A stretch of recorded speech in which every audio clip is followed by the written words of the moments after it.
Hey, what's up, guys? Happy 4th of July, Daily Theologians. I'm glad you're here. We've got an interesting story on inflation and the dangers of propaganda. Stay tuned for this.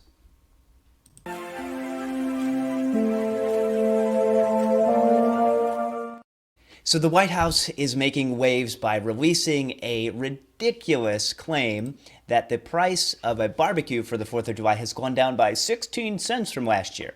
And people are mocking this. People are liking this. Some people think this is great. What a good deal. But others are quick to point out, hey, have you checked the price of gas and things that people are actually buying? When you consider the consumer price index and some measures of inflation, it's typically a basket of goods based over a year and then multiplied by 100. And the core issue here is, what are people actually buying? And the price of barbecue is not the top issue. The top issue is unemployment. The top issue is the border. The top issue is security, safety, free speech. These are things that the 4th of July should remind us of. And when you see this type of propaganda from the White House, we should be cautious because this is being used to indoctrinate generations of students at universities like this. Check how they respond to this campus evangelist, because I've done this, and this is pretty I guess common in terms of the way that these students are reacting. Ripping up my Bible? Yeah. Spitting in and ripping the Bible. She's spitting and ripping the Bible up. Oh no! Because you're hating on everyone of all different, like, oh no, Don't you guys have some learning to do? don't you have a job to do? Yes, I actually have it. Yeah, I have a job. I'm self-employed. I have a job. Don't you guys have some learning to do? Don't you have some money to make? Go learn something. Oh, I did. I learned how to get weirdos off our campus. That didn't work, actually. It did. Actually, it did.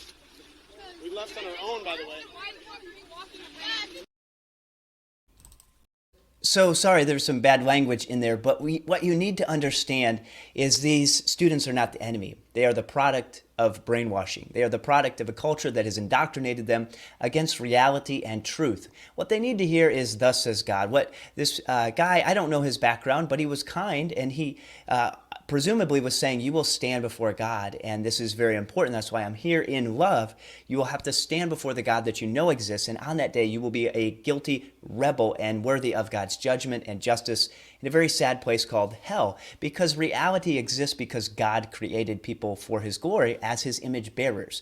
And what you see here with students and even the White House talking about things that are not connected to man's core issue, which is, who is God and how is someone made right with God? This 4th of July, we can be grateful for people that have suffered and bled and given their lives for us, but ultimately that freedom is a pale comparison to the freedom of Jesus Christ from sin, death, and the coming day of judgment. It's not just that you're a new creation, though that is part of the gospel. It's that you're regenerated and now have repented and put your trust in the death, burial, and resurrection of Jesus Christ, so that you are free from the consequences of that coming day of judgment, free from the sin, free from the war with God that people are enslaved to, as you can see in this video.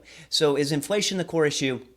No. In fact, in other places in the world, like Canada, 5 churches have been burned down, and according to this, the Prime Minister there has said nothing about this issue, and instead we're focusing on masks and burrito prices and cost of barbecues and these entitled children spitting on and disrespecting people. There's no fear of God. There's no respect for authority in this nation.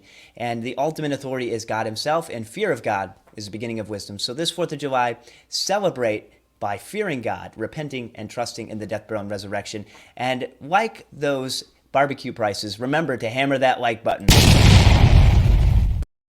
Like the 95 Theses. Thanks so much. Leave a comment below and let me know what you think. Thank you.